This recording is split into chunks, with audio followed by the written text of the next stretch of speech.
more technical or Hollywood schemes.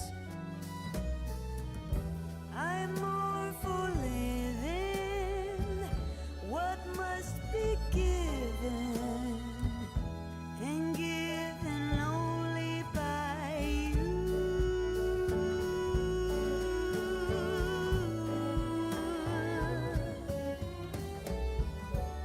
Some girls reach for the stars, fancy clothes and big shiny cars, but I'm quite content right here. Please read my short list, it's quite sincere to just sleep in all day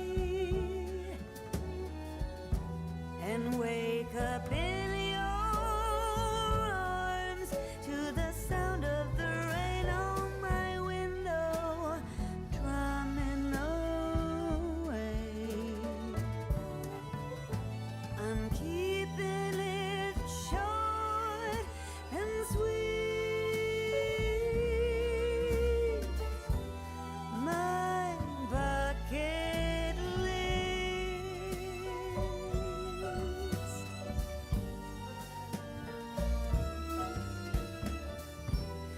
My bucket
What's up, everybody? Welcome to the 9.3 Update Show. Super happy to have y'all here. Let's get right into it. We got a lot to go over today. We have a new battle pass, a huge new event, tons of skins, some crazy balance and quality of life changes, but we're going to get all of that in just a second. I'm Titan Dandy. Super pleasure to be here. And our two beautiful guest hosts, which I'm sure y'all will recognize, go ahead and introduce yourselves. Lermy? Well, I'm Lermy. I'm an a god designer on SMITE, obviously, since we're all here for that. But I think the more important guest here is our good friend Aggro. Come on, that's not more important, Larry. No, Lermy and I are now associate god designers together. You know, we're in it together. But yeah, I'm Aggro. You might have seen me on SPL previously, but joining the design team and the dev team, and super excited to be here on this end of the update show for once. Yeah. Well, we're super excited to have you, and y'all go easy on him because he's very camera shy. He told us that beforehand. He's kind of new to this. Yeah. So we're going to dive right into it with actually our I'm still caught in last year. We have our 9.2 bonus balance, which is going to be coming out on March 8th. And before we get into this, I just want to start off by saying it's been a crazy year so far. Season 9 hit hard, hit fast, and so many things have been changing and are even still changing. And as a community manager, I just wanted to start off by saying that we see everything y'all say. A lot of my job is going through and making sure that we look at everything that y'all are saying. It's getting that feedback is imperative to what we do, not only on the community side, but on the balance side as well. So as we continue to evolve through Season 9, continue to give us this feedback. We're going to continue to look at things like the damage, which we hear a lot of feedback about and how crazy it's been in Season 9. And we're going to keep working to adjust that and make SMITE as fun as possible for players like y'all by touching things like magic penetration and some of the crazier items and for warriors such as the Berserker Shield, which we're going to get into here shortly. But this is just imperative to us as a community, hearing y'all, and also to the design team. And would y'all like to say anything with that?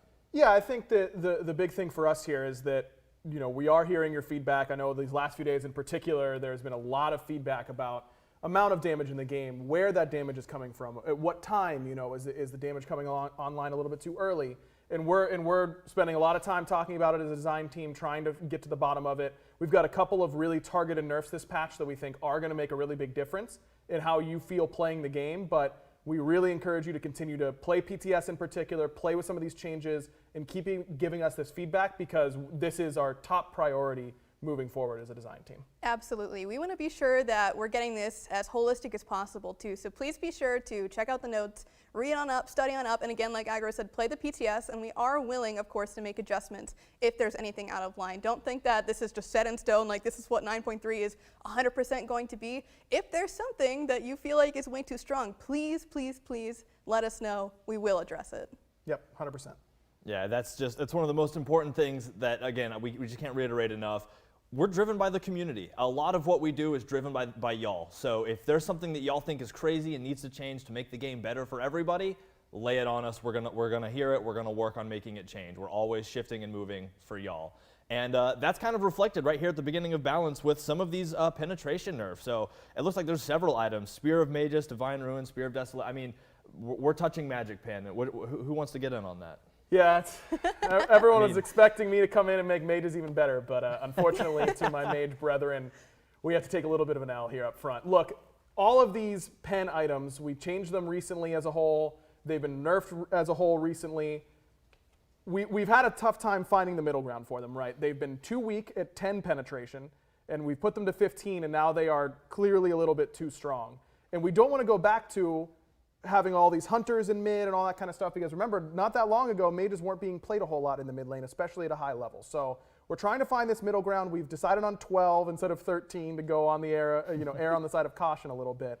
But I'm interested to see, it's not as clean of a number, but I think that finding this middle ground is going to be really key to how these items feel. And certainly cost, power, all that kind of stuff is on the table, but we've been so back and forth on this penetration number. We wanted to try this middle ground and just see kind of how it felt. Yeah, exactly. Just want to feel it out, and hopefully we will not go back to mages being too weak as they felt back in Season 8. Hopefully this new middle ground for Season 9 will feel really, really great for you mage players. It's mid lane, so we should be in the middle ground, right? Like that's how it's supposed to work. That is exactly how it should be. But middle's not the only thing getting touched. We also have another nerf coming down the pipeline, or kind of a shift actually, for Seer of the Jungle. So, I mean, Lermy, what's happening with the Seer of the Jungle? Sure. So Seer of the Jungle kind of became popular, not really overnight, right? So people have been opening up to this item a little bit more.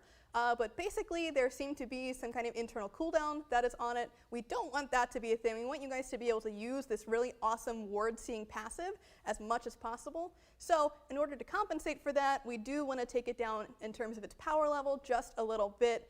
so that it's not too insane to compensate for the fact that you can now always see wards. And this item is insane around Fire Giant, by the way. So if you haven't tried this item, definitely give it a shot. This power change is just a little bit of tempering to give that extra cooldown. That is not going to be there anymore. Yep. Well, when you have designers telling you buy it on the show, probably something you should do for sure.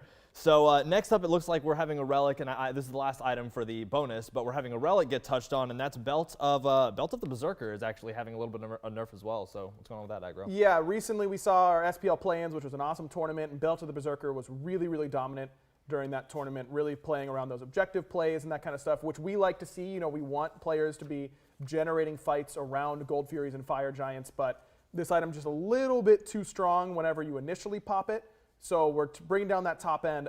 I don't know about Lermy, but I certainly still expect Belt of the Berserker to be a premier relic, especially for frontliners. So I don't think this is going to really take this out of high-level play, but just bringing down that top end a little bit and trying to get our players to use as many of these cool new relics that we've introduced in Season 9 as possible. Yeah, absolutely. Just to add on to that really quickly, I think one really cool strat that has come out of this is that popping the Frenzy on Wave 1 in Duo. Yep. So again, that's not getting changed at all. It's really just this upper level of it that needs to come down just a little bit. So still try out those really fun strats. Give it a shot. But again, the upper limit of what this item can do coming down just a smidge. Yep. Awesome. Well, that sounds good. And that's going to do it for the items, actually, in the 8.2 bonus. So, again, look out for that on March 8th. That's when all that's going to drop. But we have some Godbounds we're going to get into. And I feel like this is going to hurt a little bit. But, hey, Aggro, it looks like we're getting a Zeus nerf. Guys, you want to talk about that? I start off by doing Mage Pen nerfs and Zeus nerfs. Is this the joke? That all of my favorite stuff gets worse for the patch I become a designer? We couldn't have planned this. Look, I mean, the reality is that Zeus has become very, very good since his buff towards the end of last year, and especially with the idea that everyone is a little bit concerned about damage, I think this is the right area to touch him. He still has that survivability that was added to the AO2.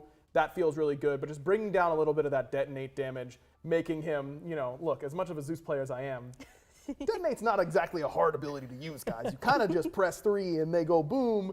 You'll go slightly less boom, maybe a little bit more pow and less boom with this change, we hope. Still got the comic book words, still got it still have the effect, just maybe not that insta-kill effect that makes everybody else on the team be like, oh my god. Yes. So we're kind of following a line with the next nerf. Also a mage, Soul is having a little bit of work done. Looks like 2 unstable manifestations. So what's going on at the Lermy? Yeah, so Soul has seen a couple of nerfs over these past couple of patches because she really has stood far and away as the best magical ADC out of the bunch. And so this is basically just going to touch that upper limit of her unstable manifestation. So when you do hit that top end, you were getting 20% damage to your auto attacks. Now it's only going to be 15%. So it's still really, really good. It's an insane passive, but it's going to be a little bit less good. And it's not touching the magical power scaling on this either. There's multiple components to this passive, and so you still get more power to your basic attacks, but now it's just that last increase that you were getting was 20%, now 15%. She's still going to obliterate towers and gods whenever she has full passive. I think she'll still be feeling good. Honestly, it's not the damage that scares me. It's the fact that the words soul and untargetable go hand in hand and makes me weep because I can never finish that fight. So that's cool. Next up, looks like Izanami is getting a little bit of a general nerf, just some general things. So what are they touching with Izanami there? Yeah, I think the big thing here for Izanami is that we saw her finally become that high-level ADC that we always felt like she could be. So many iterations on this god. She finally started to see SPL play, and then she kept seeing SPL play and kept seeing SPL play and kept seeing SPL play. And we ended up with a fairly heavy Izanami meta over the last year. And for most players, I don't think they view her as that type of lane bully, oppressive wave clear. There are other characters that you can do that with in conjunction, but at a high level in particular, her wave 1 pressure was particularly good. And so instead of making every hunter worse at level 1 by nerfing some itemization that she might be picking up or something like that, we're just targeting her base stats so that hopefully her level 1 and 2 in particular will get a little bit worse, and then she can scale to the point where she was still feeling very good in the late game. I still anticipate that she'll feel good there. Yeah, I mean, I've always loved the kit. I always love how this character feels. And I always hate how playing against her feels because, I mean, she's designed to be scary and she does it well, unfortunately, in lane. So next up, new to the Battleground, we have Shiva, been here for a little while, but had a very strong presence on landing, So getting some nerfs for Shiva to kind of bring into the realm of fairness a little bit. Lermy, you want to talk about what those might be? Yeah, so there's a couple of changes actually coming to Shiva in this next bonus update here. So We're actually going to be touching basically a lot of his survivability, because one common complaint about Shiva is that he has a ton of CC immunity in his kit, or just general like ability to live through a lot of these fights. So to do that, we're going to be decreasing the damage mitigation on his 3, and also on his amplification there with the ultimate, and a little bit of damage onto the 1, which is his main clear. So again, Shiva has really surprised us. We were super happy with how he launched, but again, as is tradition, we have to take the new god down just a little bit. Yeah, I think in particular, you know, we talked earlier about getting PTS feedback and that kind of stuff. Shiva's one that we're going to be watching really particularly closely for PTS feedback. So all you Warrior players out there, please continue to play Shiva in PTS. Let us know. Players playing against Shiva, let us know if you still feel like he's a little bit too strong. You know, obviously Shiva has been very exciting to have on the battleground, but I've been getting tossed around like a ragdoll a whole lot. So we're keeping a close eye on Shiva in particular going into PTS. Yeah, and again, that we said at the beginning, PTS is a huge stage for us. It's where we do a lot of our balancing. So give us this feedback, you know, let us know. Absolutely. Like if he's, we don't want to make him weak. We want everybody to be fun to play. And in a perfect world, all of the items and all the gods would be fun to play to some capacity. So really continue to give us that feedback as we move forward, because we don't want to remove the fun. We just want to make it fair, which is a crazy hard line to hit. Always. So next up, Gilgamesh, also getting a nerf. Warriors are super strong right now. It doesn't surprise me. Gilgamesh has been a threat, but what particularly about him is getting nerfed? Yeah, we're really touching his damage in particular, you know, talking about high-level play and what we saw last year. Gilgamesh was a huge part of what we saw both in jungle, primarily in jungle, but also a little bit in solo. We want him to be in solo a little bit more. He's a warrior. That's ideally where he is more often than not. And so we're just touching his damage a little bit. We've seen 10% scaling nerfs be very impactful for solo lane warriors in the past. He's getting 2 10% scaling nerfs. This is on his 3. And on the initial hit of the ultimate, I think that his initiation power is probably going to go down a little bit with this, specifically with full power builds. But that tanky bruiser style of Gilgamesh probably won't feel this change a whole lot and can still do what he wants to do in those types of moments. Awesome. I mean, hate to see it because I love Gilgamesh. I played a lot of Gilgamesh, but also love to see it a little bit because, again, it's just one of those where you love a god that you love playing being strong, except for when you're playing against them. Right. So. Next up looks like Bastet also getting a little bit of a nerf as well. It doesn't super surprise me again. Bastet's been a really powerful force, especially like ever since the new cat came to town. Yep. It's just been threat after threat after threat. So what are we doing to bring Bastet back a little bit? Yeah, so we've, again, nerfed Bastet a couple of times in the past few patches. Her rework was super, super successful. We know that a lot of people love this new ultimate, but we think it's time to kind of touch the other aspects of her kit. So for this nerf in particular, we're going to be touching Pounce and bringing down the damage from that a little bit. I think a lot of people will be surprised how much damage that this ability does. I mean, it's her escape, technically, right? So when you use it on someone, it does a lot more damage than you would actually think it does. So we're bringing that down to at least take off a little bit off of her top end. Those higher end players that are more willing to jump in and use that as an aggressive tool, you know, they're not going to be doing it necessarily as well as before. Yep. Cool. Glad to hear it. Again, the cat's been horrifying ever since it showed up. I'm not going to dance around that. It's just it's what it is. Yep. So our last god nerf for this bonus patch is going to be Fenrir. Fenrir is kind of having a lot of different things touched, but it makes sense. Another strong assassin, another great god. So Agro, if you want to kind of get into that. Yeah, Fenrir is one of these gods, and we'll talk about another one a little bit later on in the patch notes show, but that is being played a lot, but not necessarily with the type of style that we envisioned. So for Fenrir in particular, he's seen a lot of play as either a tank jungler or just as a straight up support built mostly tanky. And a lot of that threat from him as a tank initiator is centered around Ragnarok. So we think that he was getting a little bit too much time to run around. Not too long ago, we buffed his movement speed in Ragnarok. We like how that feels. We like that he can actually use it as a little bit more of an escape tool, but we're reducing the amount of time that he can run around by a second. His bite will last a little bit less time, and that will give you the opportunity to hopefully escape a little bit more. You won't be held in place quite as long. And then this last change about the protections, previously his protections were doubling whenever he had full runes. And that just helps those who are building tanky. You know, when you have a lot of prots, doubling them seems great. Eventually it wasn't paying off because you ended up overcapping. But with this change, we think that Fenrir can hopefully build a little bit more damage oriented and then actually feel those flat protections being added in, especially in the early game whenever he's ulting at full runes. So there's another god that we're going to be watching very, very closely at a high level and during PTS and that kind of stuff. So please give us your feedback on this. Fenrir is definitely one that we're going to be keeping an eye on. Yeah, for sure. And again, that's going to wrap it up for the bonus for 9.2. So again, March 8th, you're going to see this go live not very long from now. Just make sure that you're keeping an eye on all of this. We're really trying to push to make these changes to make Smite as fun as it can be for everybody. Season 9 is crazy, and it's just going to keep getting crazier, but crazy good, not the other kind of crazy. So moving on from there, we're going into a skin section, actually. There's going to be obviously some bonus skins coming with this section, and we're excited to show them off to y'all, starting with the Haunted King chest and Haunted King Thor. Oh my goodness. Look, green's my favorite color, and I love this for no other reason that it's green. But also, just the Thor's hammer is like such an iconic part of who he is as a god and his kit and Smite in general. So I love whenever we go that extra mile on his hammer in particular. And his hammer on this skin in particular turned out absolutely phenomenal. Absolutely fantastic. And like you said, just that radiant green color just pops so much. Oh wow, yeah, look at that in game. Yeah. Actually, like, it really stands out even amongst like that still greenish background that he's sitting on. That is really popping, and that armor, like, it's so cool. It looks awesome. Literally couldn't agree more. It's green lightning. What could be cooler? Exactly. Let's hear what the voice line sounds like.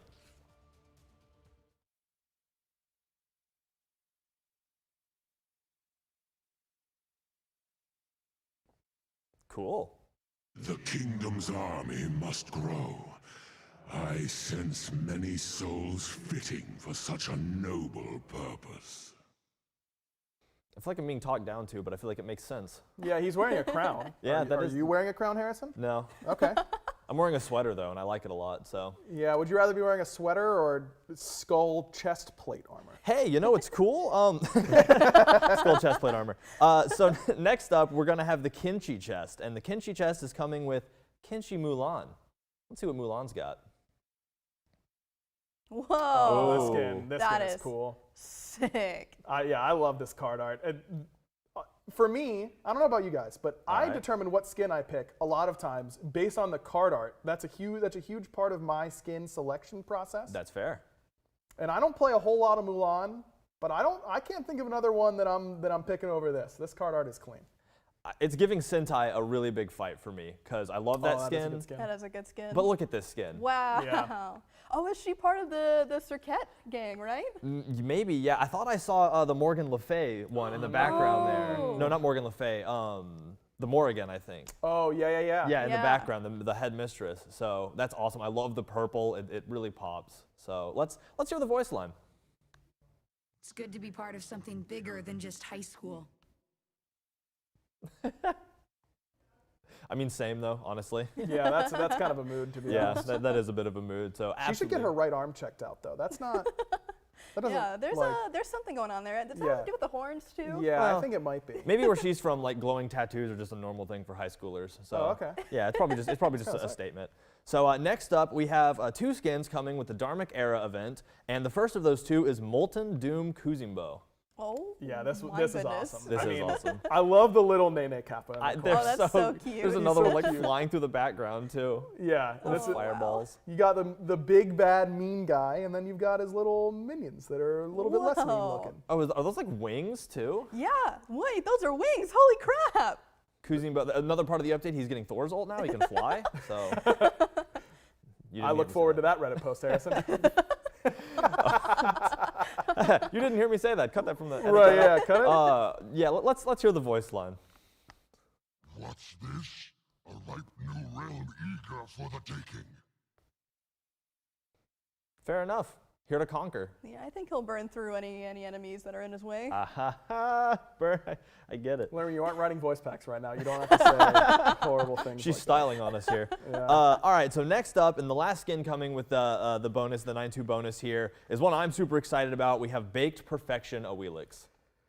that. Yeah, this is unbelievable. This is just, Is that Suku? Yeah, I well, mean- it's. I wish I would have thought of a bread pun for this exact moment. I need this skin. Yeah.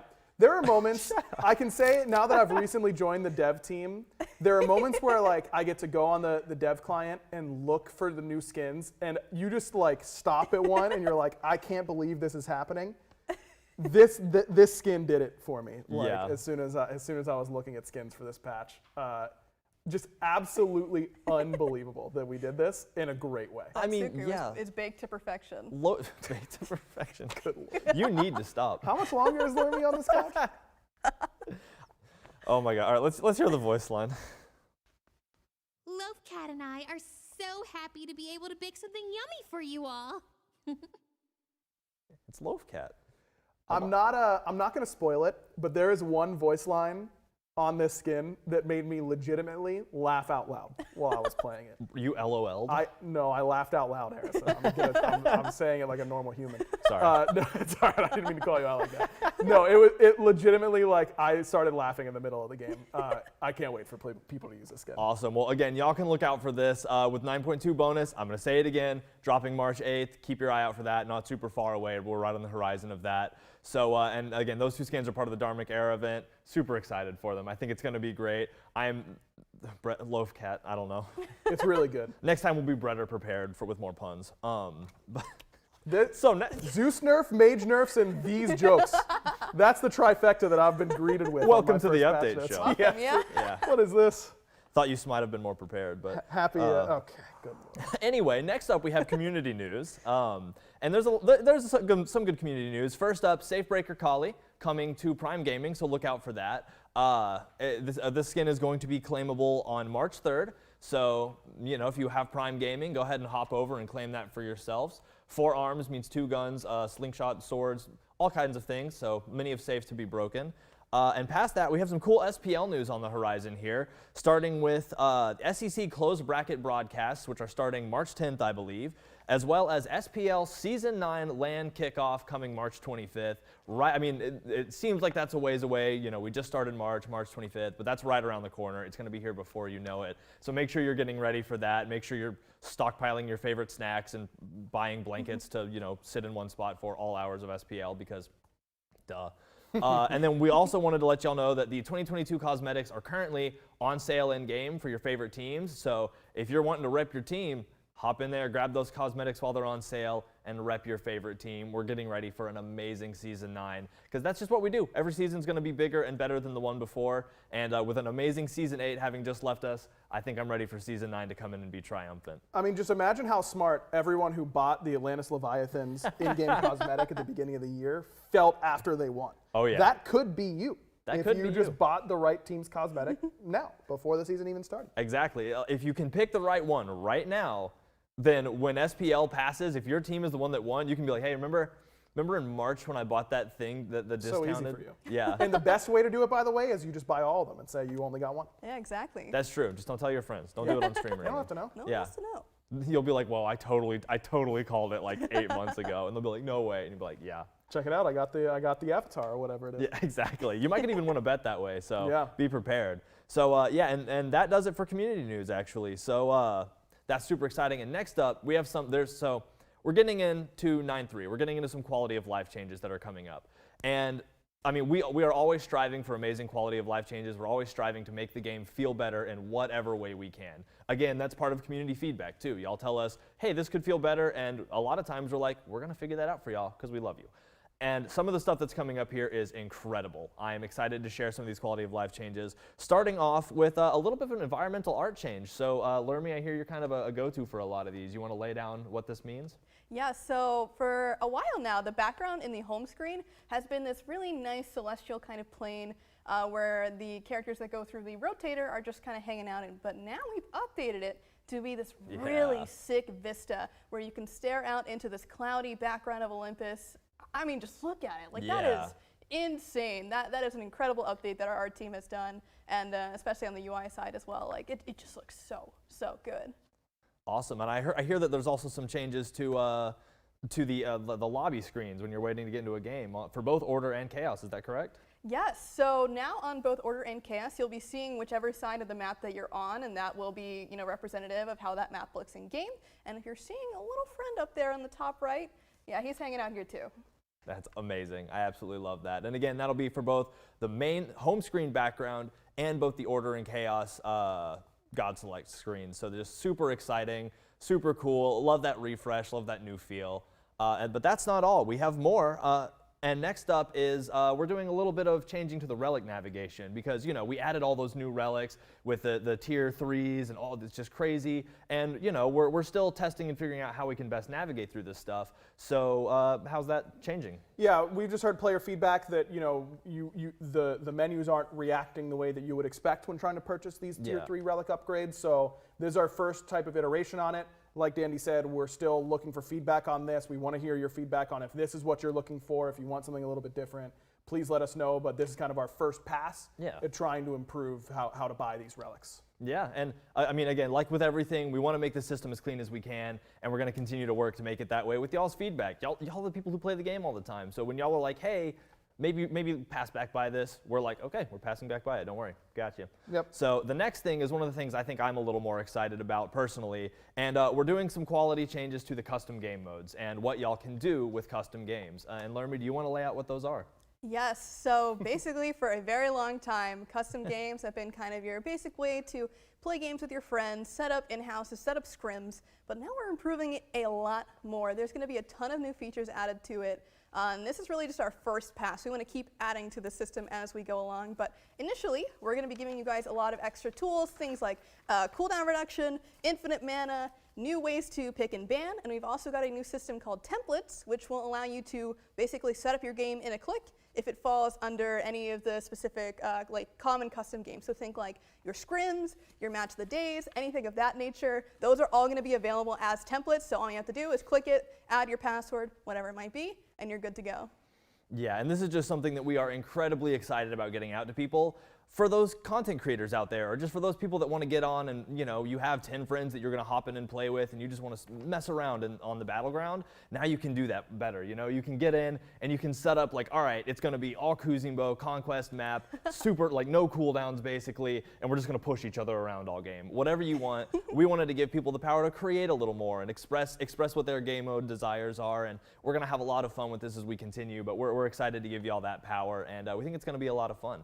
Yeah. So those are the main quality of life changes we wanted to touch on. Obviously, if there's always a little bit more that we don't get to here because the show would be like 7 hours long. So make sure to check the update notes. Those should be live right now to read all about what we just said and everything else. But now we're kind of getting into the balance, the 9-3 balance section. We have a lot to talk about here, obviously. And again, I mean, I'm going to emphasize this all show. It's all about y'all. It's all about the players. It's all about the feedback that y'all are giving us. So as PTS comes out after, like, you know, a little later this week, make sure that y'all are really looking at what's going on and telling us what you feel about the changes we've made, because we're doing this for y'all. We're gonna, if y'all are like, hey, PTS was cool, except shoot that except towards us in some capacity. That we always have Reddit threads. There's always Twitter and stuff. We love to hear it. We love to work with that. So let's get right into it with some game mode changes. We have Conquest is getting a little bit of just a few changes here, some balance changes. And I mean, let's talk about it. Do you want to aggro? Yeah, sure. So let's kick it off with some towers, because this is feedback that we get a lot from a lot of different levels of players. Do our towers feeling impactful enough? In Season 9, the answer has been no. So this is what we're doing. We're upping the damage dealt to gods by 10%. Now, damage to minions is unchanged. It's not going to change how you siege or push towers necessarily. This is really targeted to try and prevent these tower dives from happening quite as early. We know that's feedback we've been getting a little bit, so hopefully this helps alleviate some of those concerns. Yeah, awesome. And it looks like past that, there's also some changes to the obelisk and the nagas. So, I mean, what's going on with those two? Yeah, so we've had some discussion about ways that we can improve the obelisk mechanic, and one of the biggest points of feedback that we saw from it was that it was very, very, very impactful in the early game for duo. And so we kind of wanted to not necessarily decrease that impact, but kind of shift it somewhere else. And so some of the ways that we're doing this is by bringing down the sight radius on the obelisk to more so fit the art that is on the map. And then we're also going to increase the amount of time it takes for you to get an offering just by a little bit, so that if you see anyone going up to your obelisk and trying to steal your flowers, well, now you have a little bit more time to react. So hopefully we see people still interact with the obelisk in the same way, because we love how it's been addressed so far. And we hope that these changes do positively impact the way that you play around it. Yeah, I think that the big thing is we want there to be the opportunity for, if you're a support and you see their support roaming over your soul lane, you know the jungler's over there, that's an opportunity for you to go in and steal some of those offerings away.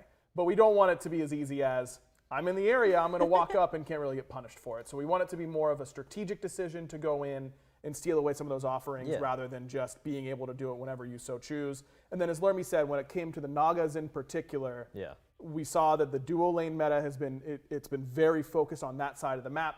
That's somewhat by design. You know, there's 2 people over there. The Gold Fury is the easier objective to take in the early game. You know, we want fighting to be happening over there. Of course. But it was a little bit too much. So by no longer providing team gold for Nagas, we're slowing down the overall gold gain on the map in general, as well as trying to make sure that they're not going to scale too heavily, because sometimes if the game went really long, the Nagas became very, very tanky. So the big deal is to make sure that we're trying to slow it down and make sure that the fighting is happening a little bit more appropriately, and that they aren't snowballing the game a little bit too out of control. Got it, yeah, and that sounds good. And the obelisk is one of those things where it dropped, and as somebody who's not the most conquest savvy, you know, I got into using that, and I remember my first game as a tank, like grabbing get it fully charged, I grabbed the obelisk, I went into a team fight, I was like, I feel like I'm so powerful, just running people down as Atlas. So it makes sense to try to level that out a little bit, you know? Yeah. So, all right, cool. The last change to a game mode specifically is Arena, some golden XP spooling, just getting dropped just a little bit. So why the move to drop spooling? So basically we wanted to make sure that the experience and the gold were kind of lining up together in the end game of Arena. So this will kind of just slow it down a little bit, make sure that you're getting a little bit more time to play with all the new relics and the glyphs and all of those new awesome features that were brought in during Season 9. Slowing it down may seem a little like, well, I'm not going to get there fast enough, but you definitely will. We've tested these a bunch of times, so we're really excited to give you guys more time in Arena to be able to actually grab all those new things, try them out, and get to that late game team fight. And let us know if this is feeling any better for you Arena mains out there. You know, I know I've got a bunch of casual friends who all they do is spam Arena. I'm interested to hear what they think about these changes, and we'll definitely be keeping an eye on it. Awesome. Yeah, I mean, like we've talked about, it's all about the feedback. So, and I am one of those casual acquaintances hoping to be a casual friend. That's right. Yeah, you're on your way. I'm earning it. I have to stop making no more puns. Yep. There you go. So, but that'll do it for game modes in 9.3. Now we're on to items. So first off, kind of just a general change. It's looking like glyphs are being touched a little bit, just the amount of glyphs you can buy, and it's being reduced to 1. Why is that? So this is a little bit of future-proofing. So again, with glyphs coming in Season 9, we definitely wanted to plan this as a more longer-term feature in the game. So do expect that there may be new glyphs in the future. As to when, I can't say. But this is kind of to say, you know, when we have all of these new glyphs, we don't want people to feel like they have to buy all of the glyphed items, right? So like if your whole build is glyphed, I mean, you're probably feeling really good, right? So we want to remove a little bit of that variance. So now you kind of have to pick and choose which glyph that you actually want to buy. So you can still buy all of the items that have glyphs, you just can't glyph more than one. Yeah, I think that the big thing is, like Lermy said, we're looking for more glyphs, and as we come up with these ideas, it's like, yeah, this is cool, but like, what if they just buy that alongside Amulet of Silence? And we're like, oh yeah, that's probably not very good. So just trying to open up our design space a little bit. Yeah. This allows us to push that mechanic a little bit more without having to worry about as many break cases. Yeah, and that makes sense. I mean, you know, especially like you said, if we add more in the future, pending, then there are just going to be so many opportunities for you to use these as a way to counter a scenario. You know, if you're falling behind and need that extra burst of damage or that extra bit of tankiness, it lets you pick and choose, so that instead of just saying, I have all the stats, you get to, it makes it a little more thoughtful, I guess. And I think that's a really cool change, because I'll have to admit, I hop into Slash and I'm like, how many glyphs can I buy? Yep. So it'll make while you can. It'll make me think, because I need a little bit more of that in my life. So next up, Amulet of Silence, also getting, it looks like a little bit of a nerf maybe. So what's going on with Amulet of Silence? Just making sure that this trigger on Amulet of Silence goes where you want it. You know, before it would build up, and then you could auto your green buff as a support, and now the green buff silenced, and you're like, that didn't do anything for me at all. And now you go to a team fight and it's not ready to go. So we're making this only apply to enemy gods. We think this will make this item feel a lot better for sure. Got it. So more of a quality of life change. That's really handy, because yeah, I'm one of those people who I get in and I'm like, yeah, they hit me with the abilities. Be quiet, siege minion. Yep. So yeah, good to change that around. So next up we have Thorns of Overgrowth, also seeing a little bit of change this patch. Learn me, what's with Thorns of Overgrowth? Yes, so we've been kind of keeping track of those like lesser bot relics, and so Thorns is kind of one of them. And so we wanted to kind of hone in on those super unique aspects of the variety of Thorns. So for this one, we're trying to just make it easier for you to get the bonus effects of the movement speed and attack speed. So we're increasing that radius, so now more people have to be worried about how close they're sitting to you, because 55 units, that's an auto attack range from range, so gotta be careful there, hunters. Yep, got to be a little bit worried about more worried about your positioning. And then on the other side, just to go on over the other Thorns of Sapping Strength, just increasing this duration from 2 to 3 seconds. Felt like that was just a little bit too short of a window for you to be able to actually time it properly. 2 seconds, you know, you don't really have that as many opportunities. Of course, yeah. 3 seconds might not seem like a lot, but that's 50% more. So, you know, we're excited to see what people are able to do with the new Thorns buffs. Giving Thorns some thorns. So it looks like Bracer of Illumination also kind of getting a buff. Looks like the cooldown's getting touched a little bit, so why is that? Yes, so again, bracers were kind of on the lower end of the new relics that were bought, so we wanted to give this one a little more flavor in that this one actually has less cooldown now than the other upgrade, Bracer Brilliance.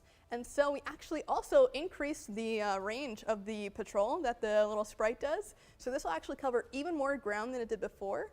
And it actually goes a little bit faster too to compensate, so you'll be getting that back and forth with the sprite a lot more often.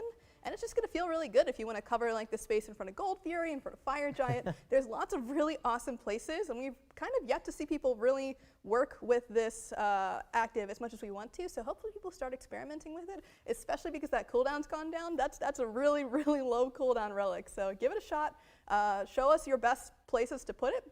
And we just want to see what you can do with it. Absolutely. Yeah, excited to see that too, because as somebody who plays support a lot and is not the highest level player ever, even I know that vision is incredibly important, even if I'm forgetting to buy wards. Yep. So having a bracer that I could also use, or the bracer that helps with this, probably going to be super important, especially if I ever try to, you know, actually become a more competent Conquest player. So the next thing, kind of big. Yep. We have Berserker Shield. It's getting what can only be described as a rework, and you know we've got y'all's feedback about warriors and about items like this. So let's get into it. What's with the rework here? Yeah. So this is a big one for Yeah, sure. for Berserker sure. Shield. If you've been playing any Smite at all over these last few weeks, you've probably seen a lot of Berserker Shield on assassins, on warriors, wherever they can buy it, they're buying it because it's very, very strong. So we have pretty heavily restatted this item, brought down the power, upped the protections a little bit. But the key item to keep in mind here is that there is no longer any physical penetration. It used to provide 10% pen. That is completely gone from this item. And we think that that is going to de-incentivize these assassins from trying to build it. Yeah. Also, the passive trigger, trying to take that away from offensive stats and make it more defensive. Damage mitigation usually feels much better whenever you're tanky. Yeah. So you can end up getting a little bit more out of this than you would with something else. And the other big note for Berserker Shield is that it was class restricted. Now hunters are going to be able to buy it, but we don't really want them to. You know, we don't. That's not really what we're looking for necessarily. But we think that this stat distribution isn't particularly attractive to them anyways. But very excited to see what people do with it. Yeah, I mean that's always how these items go, right? You like to open the door because we do a lot of testing, we do a lot of thinking, but it's impossible for our net to catch literally everything. Sometimes y'all come out of pocket with these super crazy builds, and it's like, wow, we hadn't even imagined that. We hadn't even thought about thinking about that. So excited to see what y'all do with this, with all of these changes, and hoping that it fits a little better into the battleground, you know? So next up, kind of another handful of changes on Aussie. So what all's happening with that? So this isn't exactly really a change to Aussie, but it's more of a clarification. Yeah, I guess we a little just want clearing to, between Aussie and between Berserker Shield, who kind of work the same way, we want to be sure that we're clear with how and when it activates. So basically, anytime that you are below the threshold, it will go off, and it will not reactivate below you until you go below that threshold again. So again, this is just a clarification. There is no actual change to Aussie specifically. Yep. Yeah, and always pays for more clarity because, I mean, yeah, I feel like there's no reason to expound on that. It wouldn't be very clear. So next up, we have Black Thornhammer getting a bit of a buff, actually. Looks like a physical touch-up. Yeah, just 5 power here on Blackthorn. Not a huge change, but you know, we've heard from solo laners that they really prefer there to be aggression in their lane. The problem is that we don't want these warriors to end up leaving their lane and then doing a little bit too much damage later on. So we're going to be watching this item and a couple of others very closely, but we want to make sure that this is a viable path for some of these warriors that really valued the stat distribution that were really missing it after the nerf. 25 power, just a little bit too low, hoping it feels a bit better at 30. Got it.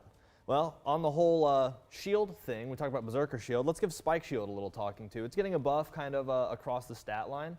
Why is that getting a buff? Yeah, so basically Spike Shield is the tier 2 to Void Shield, and so we were kind of addressing a lot of these items that we haven't seen Warriors buy in a while, and so Void Shield was definitely one of them. And so one of the biggest deterrents that we kind of believe came up with this item is that the distribution of how much money you need to spend to actually get to that tier 2 and then up to the tier 3, it just was a little bit too steep in that tier 2 variety, so we are going to bring the cost of the tier 2 down. The tier 3 will still remain exactly the same price, so again, just shifting that extra amount of gold that you would have been getting from the tier 1 to the tier 2, now to the tier 2 to the tier 3. Yeah, it just felt like you were sitting on round shield for too long Yeah. if you wanted to build into void shield. So this should just smooth the curve out. Doesn't make a huge difference at the end of the day, but makes those builds feel a little bit better as the game goes on. Yeah, finish line is still in the same spot. The checkpoints are just a little different. Exactly. So super cool. Next up, we have looks like the Gladiator Shield. Also, just continue talking about shields. Also, a little bit of change. What's going on there? Yeah, Glad Shield. You know, we're seeing auto attack warriors finally do better. Yeah. You know, that's been a class and a subclass that has struggled a little bit recently. For sure. But as is usual when it comes to warriors, when ability warriors are really good, they push out auto attack warriors. When auto attack warriors are really good, they push out ability warriors. Trying to just bring that up to parity a little bit. Yeah. 50 health on Glad Shield, you know, not a huge buff, but one that we hope will make it compete with things like the new Berserker Shield. Yeah. Well, cool, cool. Another thing that we're touching are starter items such as Leather Cowl, also getting a bit of a buff. So why the better leather in the beginning?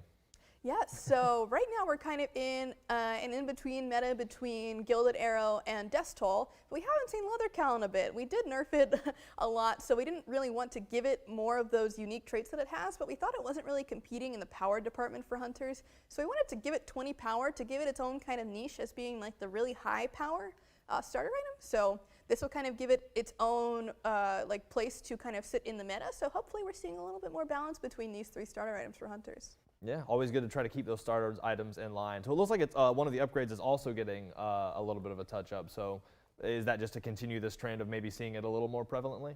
Yeah, definitely. Leader's Cowl is specifically not picked up very often, and we personally, at least between me and Aggro, we think this item is secret OP. Yeah, Like I think it's good. People don't really pick this up because it can be super high variance, so we're trying to reduce the variance a little bit more, give you guys a little more options when it comes to those late game fights. Now we're hoping to see you guys pick it up, see you play with it, and get that secret OP strat going in your ranked games. Say you heard it here first. When they say secret OP, you got to keep those ears open because you're going to hop in, you're going to pick this up, and all of a sudden you're going to be winning games, and people are going to be like, "What's your secret? You've gotten so good."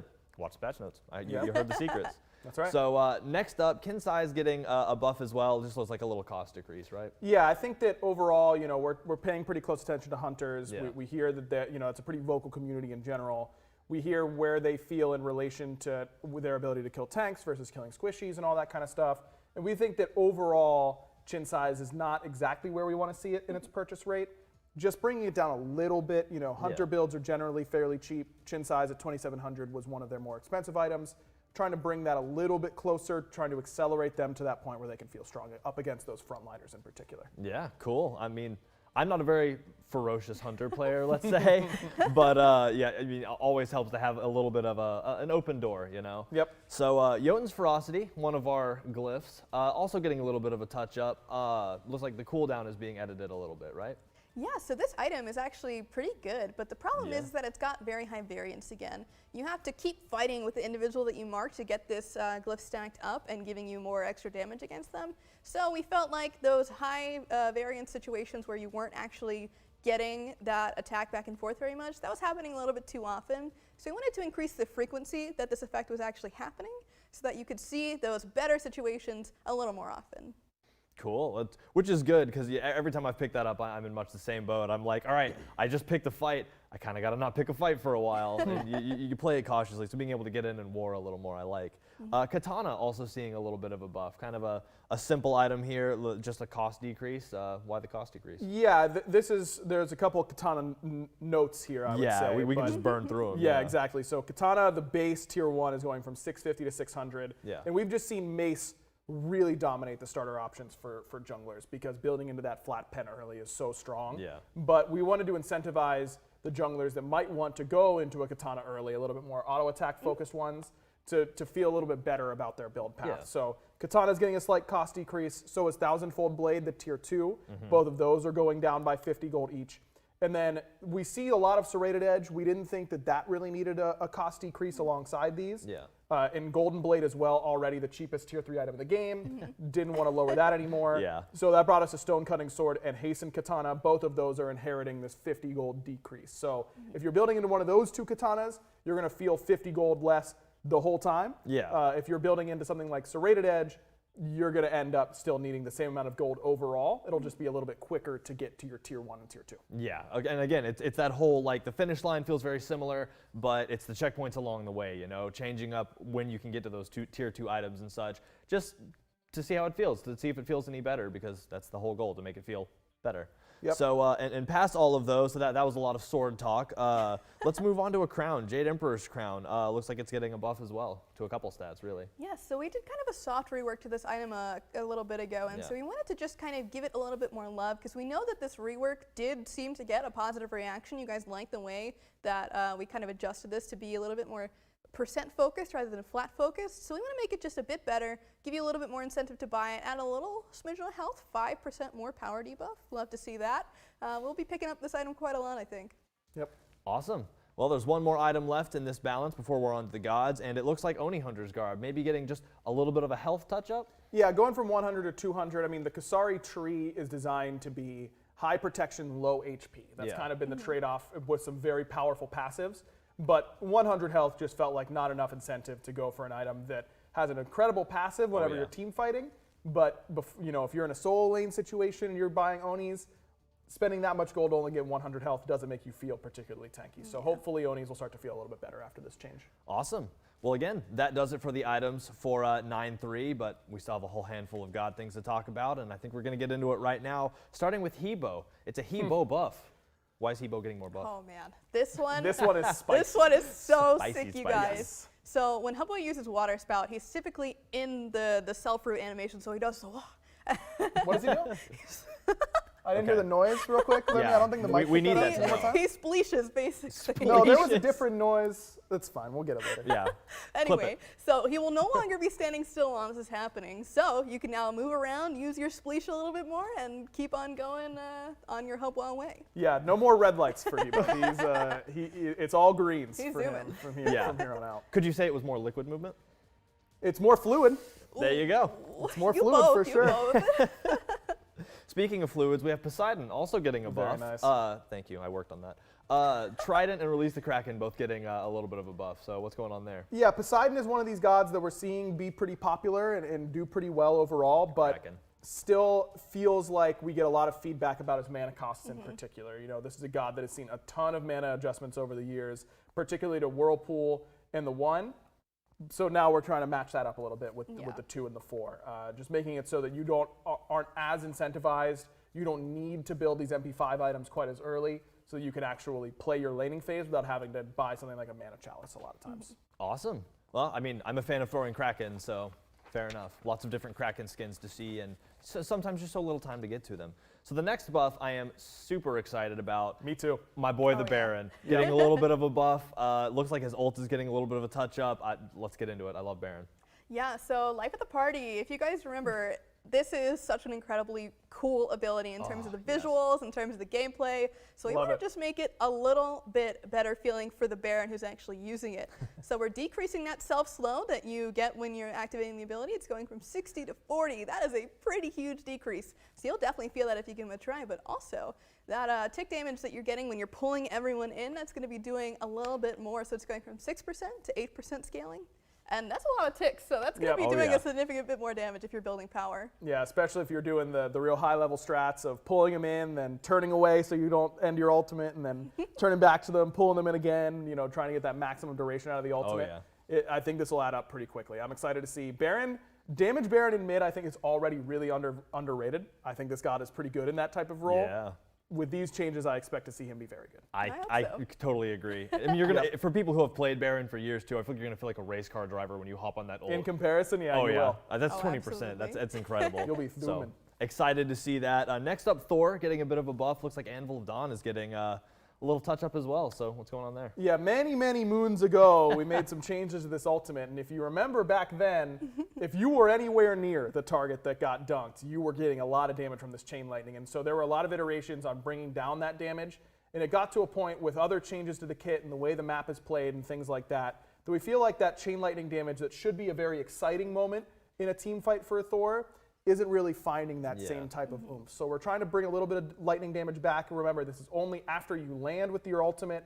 All of your attacks will spread out with that lightning damage, doing a little bit more range now, going from 30 to 35, and making sure that you feel it a little bit more with the base damage as well. I mean, you saw that new skin, the Haunted King Thor. Excited well, I guess I'm not excited because I usually would just get hit by him, but it'll still look cool, so at least that'll feel good. That's right. So next up, Cupid, also getting a bit of a buff. Cupid scares me, but I mean, good for Cupid players. What's going on He's there, a little baby. Why would he scare you? Because he's so hard to hit. And his head is so big. Yeah, true.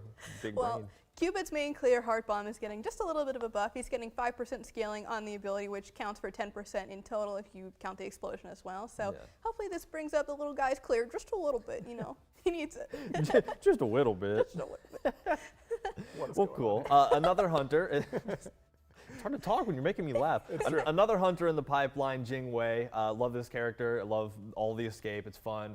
Getting also a buff, it looks like. So I mean, I'm happy for it. Why is Jing Wei getting a buff? Yeah, I think Jing Wei, again, just with the way that the meta has shifted and what we're seeing in hunter play in particular, it hasn't been super kind to her.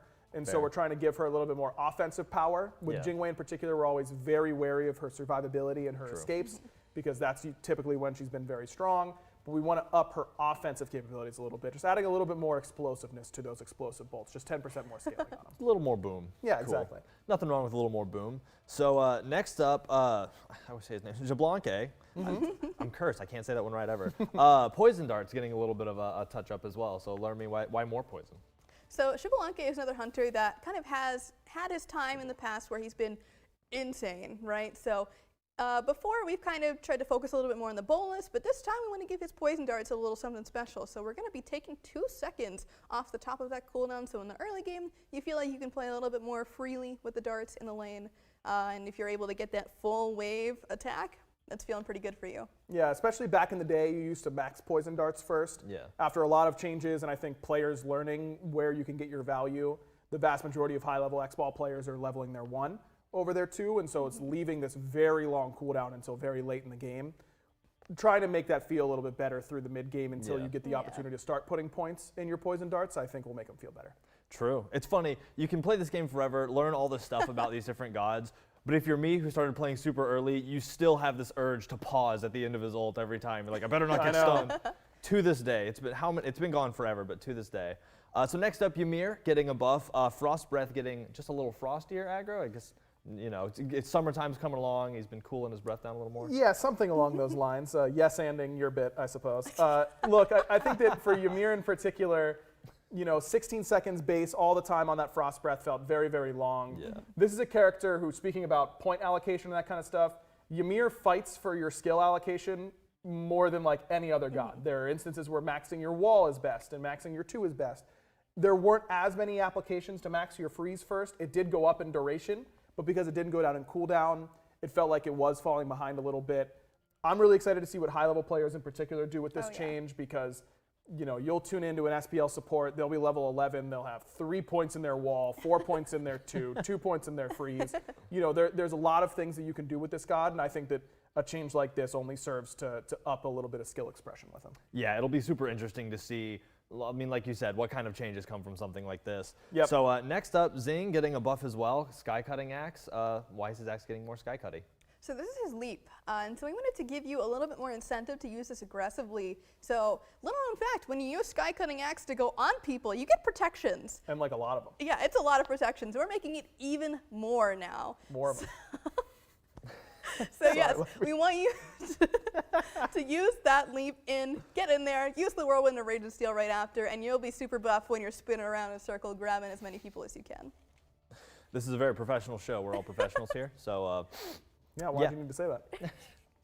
I'm reinforcing myself. Okay. Next up, Cthulhu with Sanity Break, which has nothing to do with what's going on here with us. Why is Sanity Break getting stronger? Yeah, Cthulhu is one of these gods that, you know, we've seen him be very dominant in Soul Lane in the past.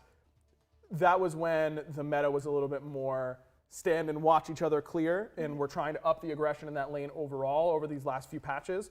And he's just fallen a little bit behind in that wave clear capability. We didn't want to buff the Myers. It's a big wave clear, very easy to hit the entire wave. You have to position fairly aggressively in order to use Sanity Break, and it's really more about his laning phase more than anything else. So I'm excited to see what this does for Cthulhu in solo. Yeah, it'll be interesting to see. I mean, I love seeing Cthulhu. I love playing Cthulhu. He's always been a good pocket god, so any buff is a good buff for Cthulhu. So finally, Kushalane also getting a buff to Berserk and Salmon's Leap.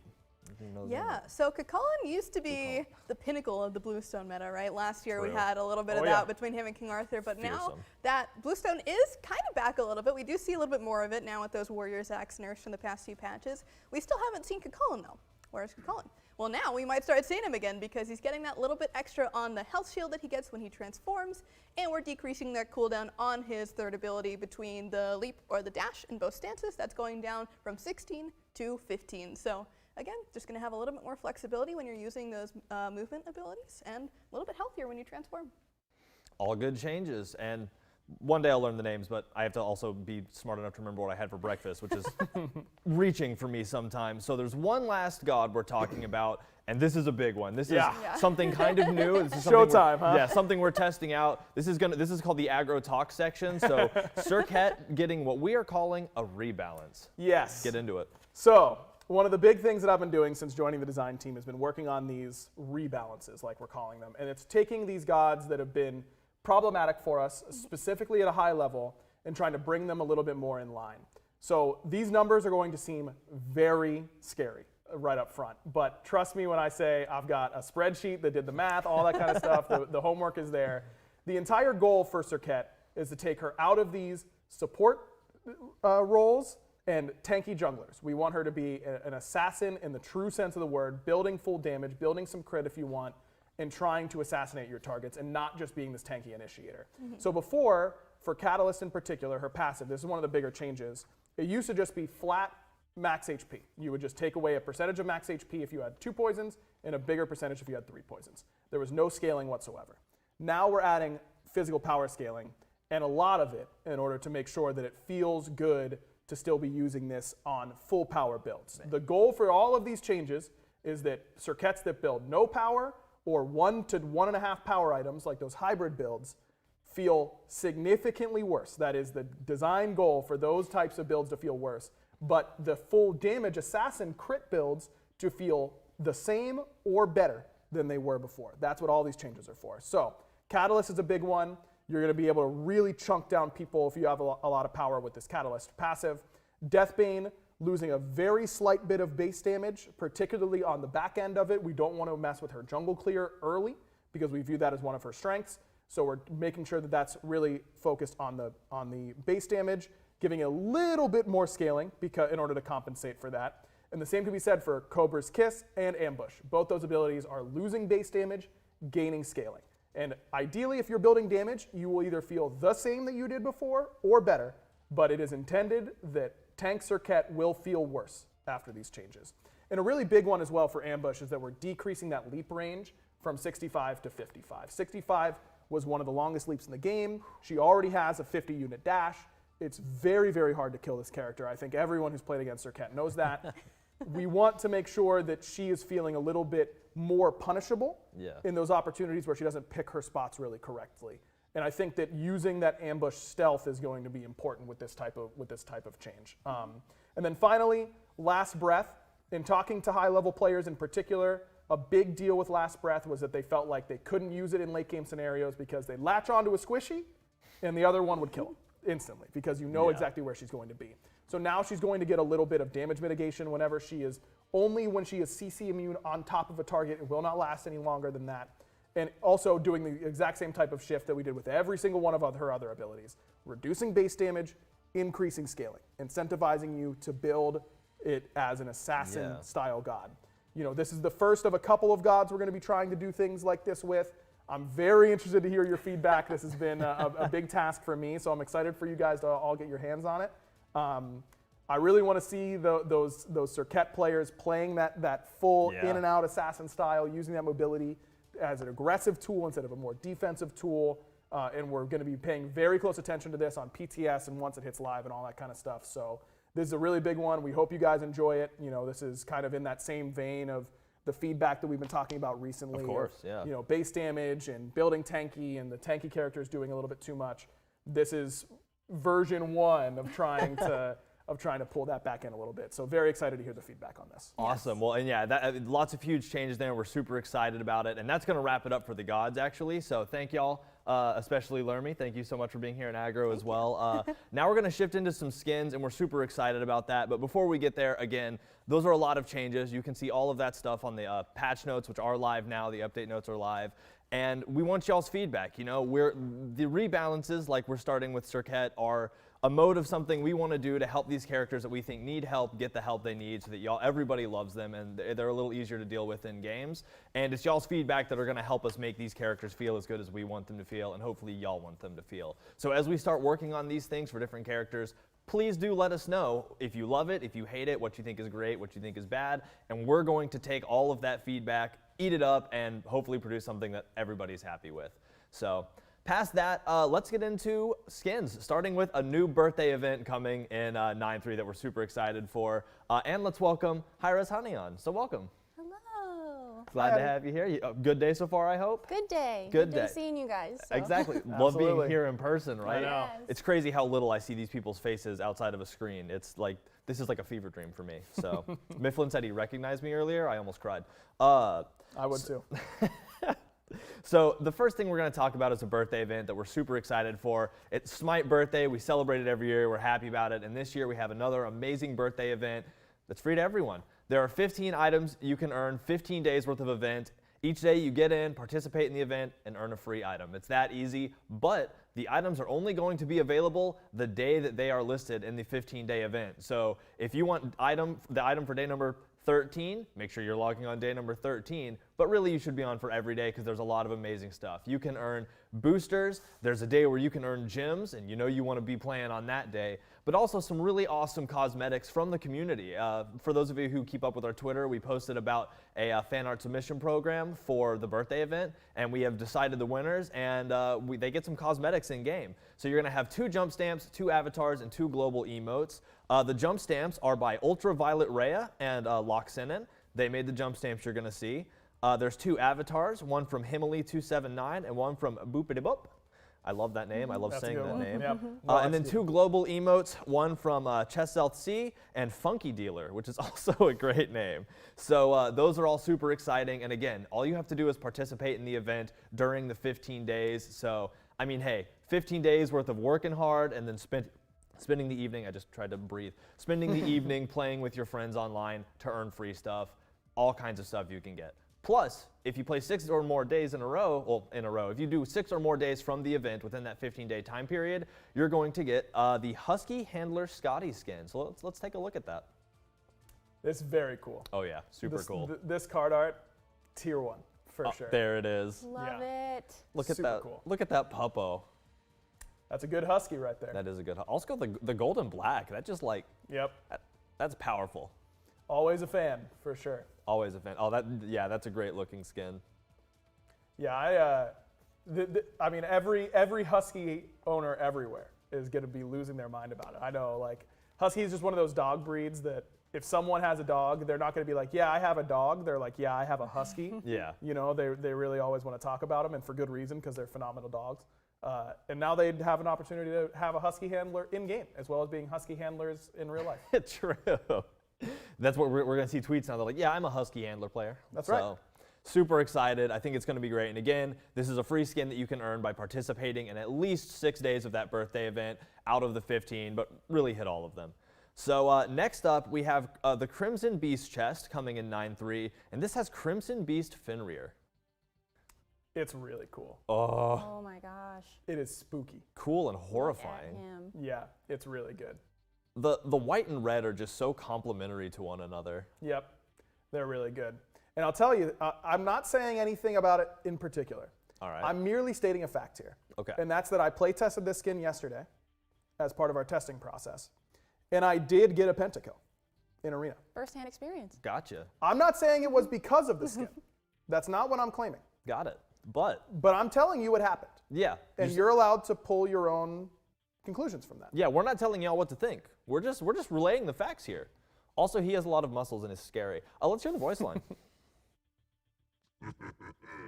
It's over. Flee if you must, but the beast is already on your trail. Yeah, so that's just scary and I hate it. Well, like, hate it in a compassionate kind of way though, you know? Yeah. So this also reminds me, this is really cool. Play this with the, what is it, Morgan Le Fay and I think King Arthur skins? Yep. Yes. So we're building up to we have a mighty trio of horror right now, so that's exciting. So next up, and I'm super excited to talk about this, we have the new Chibi Mecha Battle Pass, which I am so excited, starting with Intruder by Cupid. Yeah, this is already like Cupid and his skins are always so funny. They are. And I love this theming for it. I think it looks really, really good, and this card art's fantastic as always. Cupid skins, like just their sound effects are always very funny. Oh yeah. To me, and I really like the sound effects on this skin. I mean, that's always been something with Cupid too, is small character, huge personality for every one of the skins. And Oh yeah. Just look at the hologram head kills me. It's so good. Love his jetpack. Yep, the Totally jetpack's great. His little gun. His little zapper. His tiny little legs too. Like, it's one of those where he's intimidating when he's running at you with his ult. But then you're like, oh, but he's so tiny. I know. Surely I don't have to respect this little tiny thing. Says me as Atlas getting destroyed. Yeah, and then he crits you. Yeah. Let's hear the voice line. Charge the death ray! You don't have death rays? Well, charge your boots and swords then! Wait, boots? What are those? So next up, another super cool skin with the same battle pass, Beaky Bot Thoth. So let's see what Thoth is looking like. Oh my gosh. Oh my god, this is my fun. first time seeing this card art. It's so good. I love it. His TV face.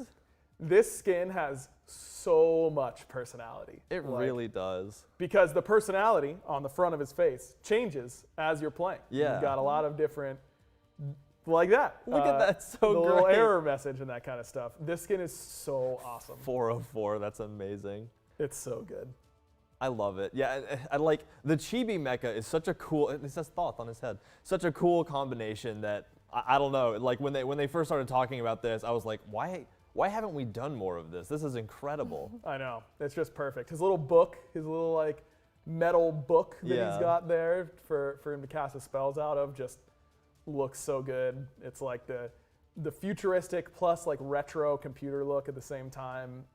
It's just awesome. Yeah, a robot with a CRT head. You just There's no beating that. All right, let's hear the voice line.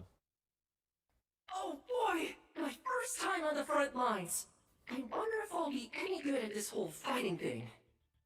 This whole fighting thing. That's super awesome. And something worth noting too is I've been told that they worked a lot of retro tech sounds into this. Some of those being like modem and dial-up tactile tech sounds to really help the feel of this skin, really give it that How many of our characteristic. players do you think actually remember what that sounds like? I mean, I know when I was in like elementary, middle school ages, you go on YouTube and see like the dial-up rap. So that's about the closest that I feel like some of our. Oh, so you don't remember that noise? Is that what you're telling me? Only vaguely. Am I aging myself by saying I do remember that Thank noise? you. No, honey, that's what I was looking for. Someone to be with me on this journey. I'm with you. Hello, Thank I you. am Dandy Youngman, and I guess I've aged myself as well. So next up, Freezy Bot Ymir. It's awesome. Oh, that's so good. He looks so menacing, but so cute at the same time. I just like the shape of the helmet and that rough iron look too. I like a robot that looks a little rough, a little battle worn, and oh my gosh, It's so he good. looks like Him. he looks like a toy. It's so good. It does definitely have that like little toy feel that's come to life and is now like way bigger than you thought it would be. It's like a scary version of like Toy Story kind of. You know what I mean? Yeah, it's like. Oh no, it's like what is it? Little Robot. There was a movie where toys came to life and were fighting that was more scary, and that's what this is. There it is. I would have bought this too if I saw this on the shelf. I'd have been like, Mom. 100%. All right, let's hear the voice line. Enemy heat signatures detected within orbit. Commencing combat preparations. Dang. He means business. He does mean business. And yeah, I was told about this one, you know, as they were designing it, they really kind of stuck to their guns on the sci-fi thing. But obviously, as they went through that, they were also really looking for, how can we make this adorable? Yep. So like walking the line between sci-fi robot and cute thing. It's crazy how they can pull stuff like this out of thin air. It's incredible. They nailed it. So the last skin in the Chibi Mecha Battle Pass, and one that I'm super excited to see, is Doombot Hades. Yeah, this skin is unbelievable. Love it. Look at that. I love this card art. Look at how evil he looks. I mean, so true. And simultaneously tiny. Right? It's one of those you're like, aw, look at him. And then he like conquers your planet and you're still like, aw, Yeah. our overlord. Oh, King of the Underworld, so cute. Oh, that's cool. He kind of doesn't really have feet as much as he has kind of like that battle skirt and he's just floating. That's awesome. Yep. Yeah, he doesn't need feet for what he's here to do. No, he definitely doesn't need feet. I mean, I love how his portion seems so thin and how tiny he is, but the red and black is just horrifying.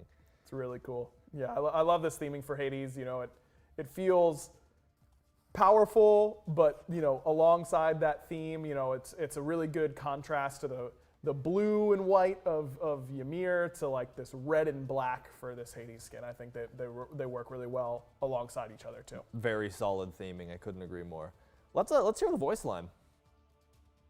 Lifeform scans indicate this world is rich with resources. Prepare all available units for interplanetary invasion. A horrible little war leader. You know, I don't think we'd be doing him proper justice without getting a little peek in game. So let's hop in and see what we got here. Yeah, these animations are really, really good. Look at him, Boogie. This is a great opening for sure. That is such a great opening. Really selling the whole villain thing. Yep. Oh, his auto attacks look sweet. Yeah, the sound effects too. Ooh. Yeah. Oh, that looks so good. Oh, that looks awesome. Yeah, sound effects are just great. Yeah. And you know, it has this like 90s cartoon villain sort of vibe to it, with the sound effects and with like the voice lines and that kind of stuff that are really, really awesome. And incredible of you to have said that because that is exactly what they were aiming for. So, I mean, the whole 90s villain thing, our team just, it's banger after banger every time. You can't miss. So, absolutely love it. And again, this is going to be a reward for playing through that Battle Pass, the Chibi Mecha Battle Pass. So make sure to pick that up with 9.3 because, I mean, if you want to be adorable and threatening at the same time, I don't think there's any better way to do it. So, no doubt. Super exciting. Super love it. So the next thing we want to show off is something that we have been very excited to be able to share with y'all. It is our new Prime Gaming skin coming out a little bit later. So Safebreaker Collie is still the next one coming up. But after that, you're going to get this. Check it out.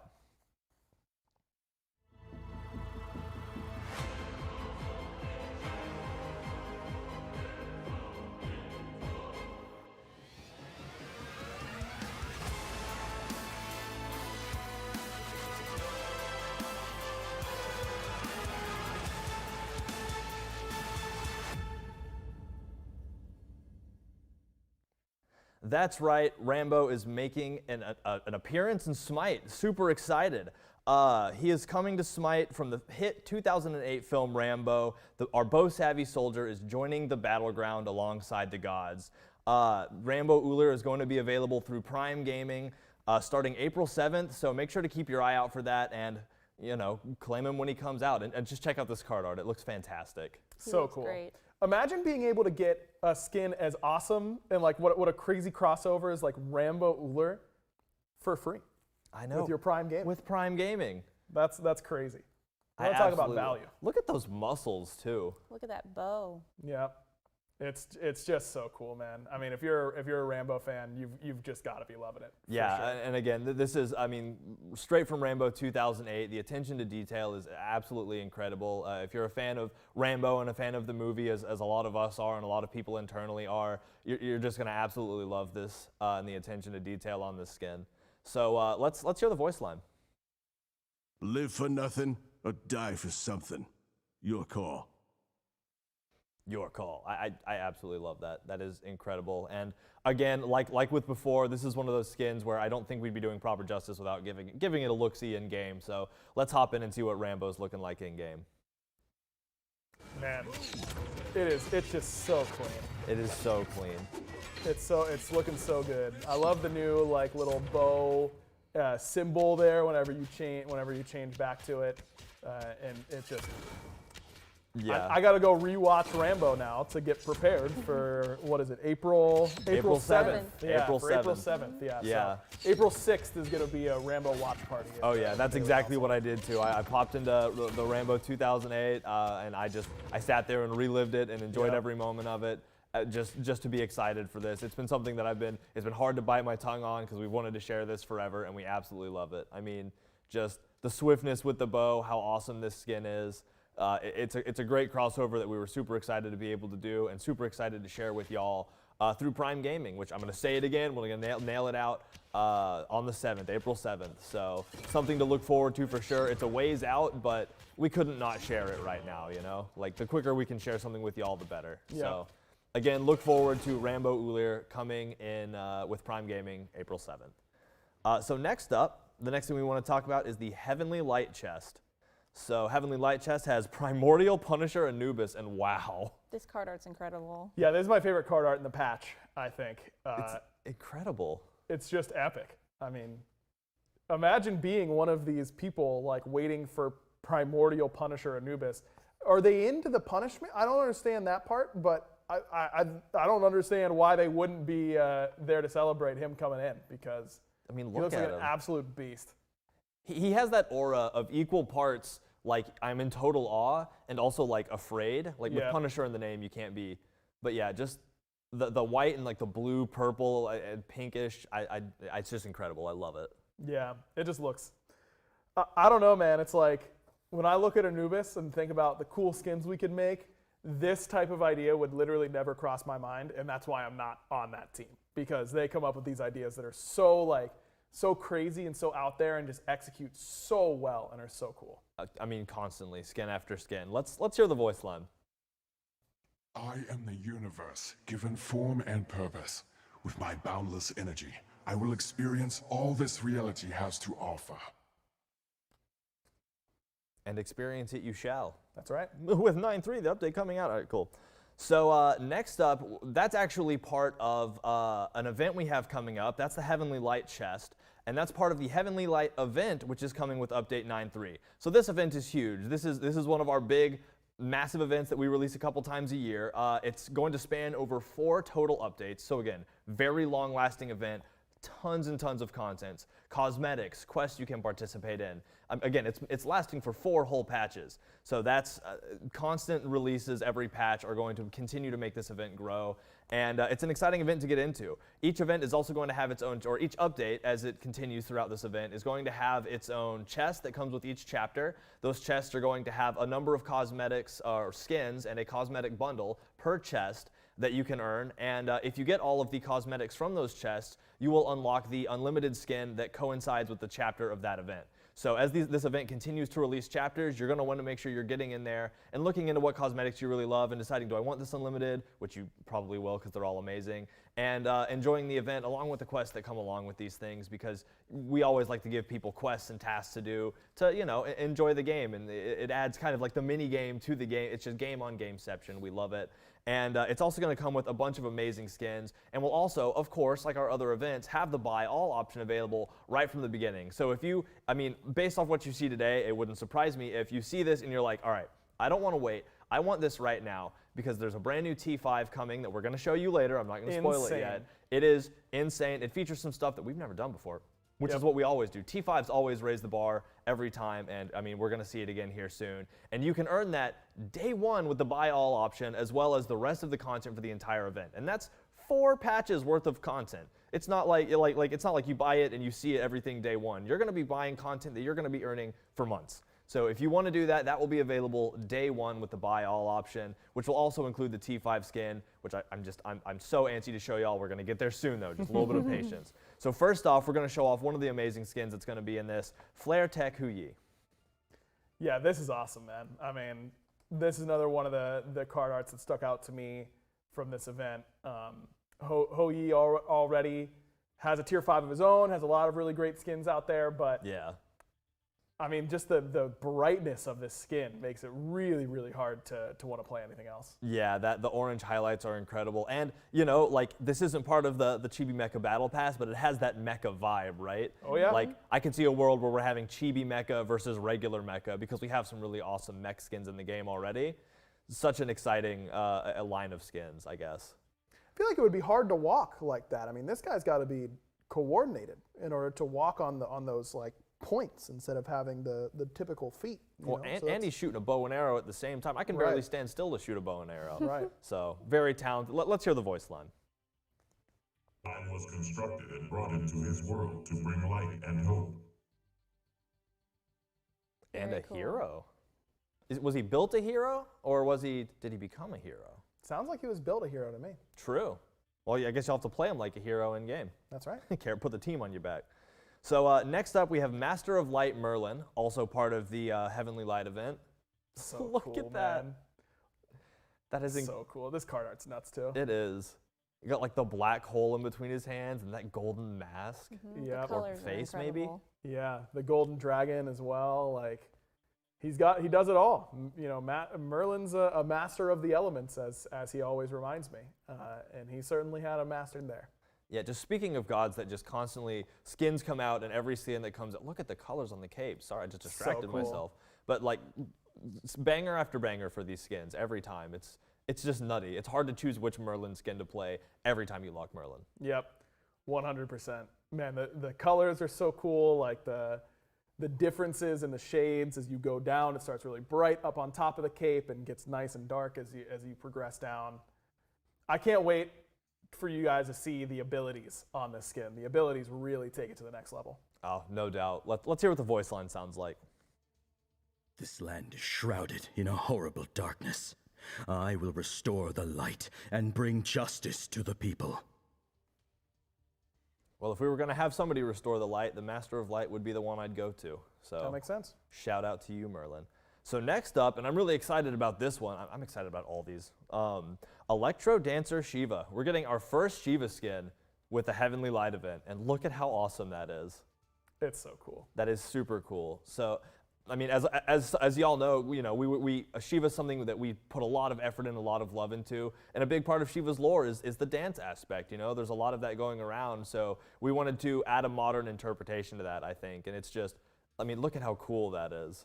I love the rocker, like the horns up there Oh for my the gosh, for the yes. hand in front. That looks really good. That it is super duper cool. I mean, again, it's just the purples and the blues, those animated effects behind him. Just the joggers are like, I love the skin. The shoes have drip. I want those shoes. Let's hear the voice line. I'll be making the ground quake with my moves soon. You'll see. We will see.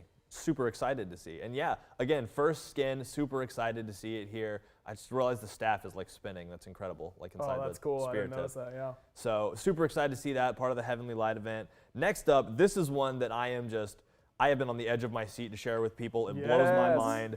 Funny Bones Baron. Baron's, look at that.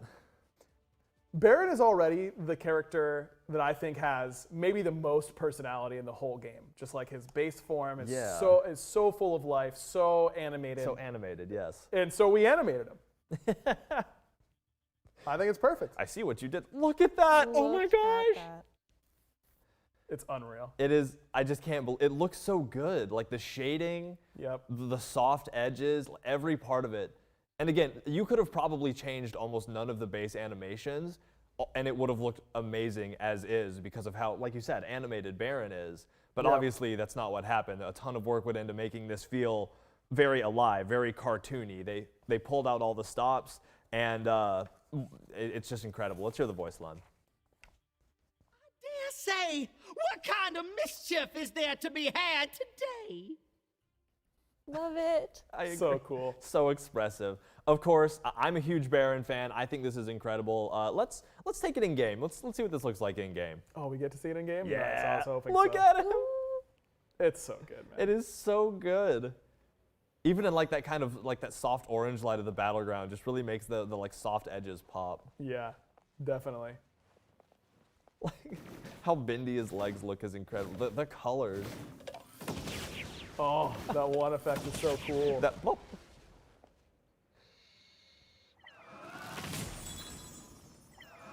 That's so cool. I love the like really deep like grape purple. Yeah. And his little sculpt. That's so. I love how bent his legs are when you do that. Like it really plays into the animation style so well. I love it. That is so exciting. And I know I was told that one thing that they really worked on with this is they really worked on the out of combat noises that this character makes, actually, and the audio effects for out of combat to help this character really have, I mean, character. I keep saying the word there, but to really help define his personality as this cartoon character. So I mean, again, I love Baron. I am going to be playing this skin basically all the time now. Look at the schmoves. Oh man, all right, well I could probably stare at this for another 45 years, but we can't not get to this next skin. This next skin is incredible. There's so much to say about it. It is our brand new T5 skin. We are about to see Queen of Cards Izanami. It's like, what else? What is there to say, dude? I have no words. It's just unreal what our team 4. continues to come up with. These are 4 different skins, one for each suit that you're going to be changing through as you play the game. They all have so much unique character, but they kind of tie together really well. I mean, the colors are so vibrant. This skin, and it's just like the idea. I mean, we all know that like throwing playing cards is like so cool. Oh, you know what I mean? Like that's just that's a cool guy thing to be doing, or a cool girl thing to be doing. And Izanami throwing cards as her autos and that kind of stuff, just a genius base idea, 100%. Yeah, and then to take that idea and escalate it from just something that's already just out of your brain sounds so cool, and then being like, well, what if instead of trying to make one character incorporate all of the personality of a deck of cards, which almost sounds silly to say, but and span that across 4 different individual skins that are all part of the same character, that all of them obviously have a similar theme, that card look, but are all incredibly individual. Yeah. It blows my mind, you know? Like you said earlier, like, you know, I could have had the idea of Izanami throwing cards maybe, and that's cool. But that's not where our team stops. They have that idea and they iterate, and they're like, what could be better than just throwing cards? And that iterative process continues to grow until you end up with something as spectacular as this, with all 4 of its different models essentially for one character. Yep. Yeah, you saw clubs earlier. Yeah. Now you see diamonds. There's another one for spades right here. Yeah, actually, spades is, I mean, and again, like we said, it's crazy how each of these has its own personality, because, you know, diamonds was very flashy, had like the diamond legs, very, very stylistic. Spades is horrifying. Yep. Spades has a sword skirt, kind of. It's a skirt of swords. A skirt, Flaming agreed. skirt of swords. Yes, a flaming that is skirt. important. Yeah, that's pretty key, I think, for how it goes. Also, Skullface, scary Skullface. Yep, 100. Yeah, I mean, they're just so like bright. They're also different, and the effects that you guys see once you see the ultimate, like you're gonna lose it. Oh yeah, the ultimate is so cool. And one of the cool things too is, you know, some of these skins, like when you to change forms will require an ultimate, or, you know, a situation that can be a little harder to obtain. But with this, you will be changing form every time you use Izanami's dash. So when you use that dash, you will be changing to a different form, one of the different suits, I guess you could say. So we wanted you to be able to iterate through these forms a little quicker. So you really did get to spend time with every single one of them. So let's go ahead and hear the voice line real quick. What hand will you play? What hand will we play? Well, I'm going to play my hand right now by saying there's literally no way that I wouldn't like go in game to see this. Let's go in game to see this. Got to. Have to. It's just like you get a new effect with each skin, with each new suit that you use and that kind of stuff. They're all very different, but fit the theming so well. Yeah. And then the ultimate is just amazing. Yeah. And that's where the 5th the fifth suit, quote Yes. unquote, of the Joker shows up is that's who pops out of the ultimate every time. So Yeah. it's just unreal. The nefarious Joker, whenever you use that ultimate, that's what you're seeing pop up in the air, all stylized with that pose and everything, is the Joker, the fifth suit. So, and of course, you see there, it makes the symbol of, I believe, whatever form you're in. So when you use the ult there, you saw the spade appear, and in a different form, you should see the different suit pop up behind the Joker, which is just an incredible attention to detail, an incredible effect. There's so many things I could say about this skin, you know, and you can see it there, the diamond appearing behind the Joker. Just one of the little attention to details that makes this skin as incredible as it is. And again, the 4 different forms that you change every time you use that dash, each with its own color scheme, each with the effects looking ever so slightly different. I mean, it's amazing to look at. The colors are tantalizing and breathtaking. But that's not even the coolest part, all right? I've been holding out. I wanted to see all of this stuff in action before I got into it. One of the coolest things is that this skin has a brand new tech that we have never done before, and we're super excited to talk about, and that is an account-based quest that comes with this skin. When you have this skin, as you play through the game and get kills, you're going to see a little mini game happen. It's by chance. It's a little luck based, but on kills and assists, you're gonna roll the dice and play this game every time. And it's part of a quest that is going to, and see, there you go, you draw a bunch of cards, and it's very random, totally luck based. But as you continue and play this through this skin, through mini games over any amount of time, the quest is going to continue to progress. And if you get 4 of a kind, you earn progress towards this quest. And the quest is going to change parts of the skin. And again, this happens through every game you play. This isn't like, oh, I gotta get 12 kills in one game or else. This is, if you play a game and get 2 kills, you've played the minigame 2 times, or 2 assists or whatever. If you play a game and get 10, that's 10 more, but they all add up over weeks and months, and however long you play on this skin with your account, you're working towards this minigame. And as you accomplish things, like as you get these 4 of a kinds and start to progress through this quest system, you're going to have I believe it's a VXG, an animation that you can, that has things change about it, and it's added to as you continue to get these different kills and assists, and that'll just continue on as you play this skin. So, I mean, it's a totally new tech that we're just trying out with this. Yeah, it's unbelievable. It's like progression in your skin. So, like Harrison said, when you get a kill or an assist, you'll draw 4, and if you draw 4 of a kind, or you draw 4 of a same suit, then that suit's VXG will then change and become a little bit different. And we'll also do some other things to that form of the skin. So, I mean, it's just crazy what you can do. You know, it's going to take a lot of kills and assists. You're going to be spamming a lot of Izanami games in order to make sure that you have all 4 of your suits upgraded. But it's just such a cool idea, such a cool mechanic. You know, we're super excited to explore this in the future as well. But what an unbelievable way to kick it off, right? And do something like this for a tier 5 to get you to try and improve your skin and show it off, you know, to your friends. How cool would it be to play with a friend that you didn't play with since last week and show them that you got the Hearts VXG completed in your arena game last night? You know, I think it's gonna be really, really awesome. Yeah, sure. And I mean, like we said, this is just it's a new technology that we've never done before. We're so excited to see it in game, and it's just it's a game within the game. You know, we love giving people something to work towards, something that's fun to do, and we're excited to see this.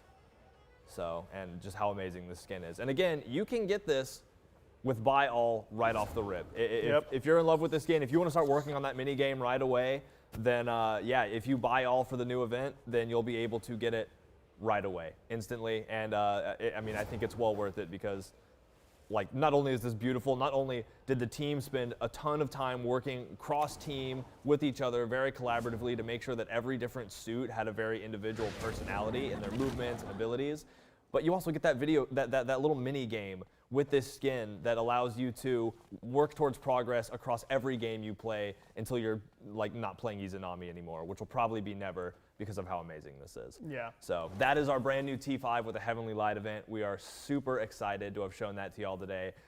Oh, every time I'm on Twitter, I'm like, Heavenly Light event, Izanami, and like, you know, you hit delete, you don't send it, you panic and wait, and now it's out, and I can talk about it, and I'm so excited. It's really impressive, man. I mean, the skin, every year we figure out a new way to push the boundaries with these tier 5s, and they keep doing it. I don't know how, but they keep doing it. I mean, it's one of those where, like, I haven't been here super long, obviously, but I'm constantly like, what could they possibly do next? And then it finally shows up. It's there in front of me. I'm like, this is what they did next. What could they do next? And it just, I've said that we're up to like 7 or 8 nexts at this point. It's incredible. And season 9 is just going to continue to be an amazing season. We're going to continue to make the wild, exciting changes that we hope make it fun for everybody. And whew, my throat hurts. I'm so excited. So. Well, thank y'all so much. I mean, that's all we've got for this show, which it's hard to say because that was so much stuff. But I hope that y'all had a good time. Thank y'all for joining me on the show today. Of course. Yeah, I love having y'all on, and we look forward to seeing y'all in the PTS. That'll be dropping a little later this week. Keep your eyes on Twitter. We'll let y'all know when that goes live across our social platforms, really. And yeah, we look forward to seeing y'all in there. We look forward to that feedback that I will say one more time is so important to us. Y'all, keep it coming. Yeah, we make this game for you. This for us is a passion project, and our passion is making the community happy. So, you know, it takes time to work on things, but we're always going to work on them for y'all if that's what y'all really want, and that's why we always want this feedback. So thank y'all so much for coming out. This has been, I am Titan Dandy, here with Aggro and Honey, and this has been the 9.3 Update Show. Thank y'all, everybody. Peaches.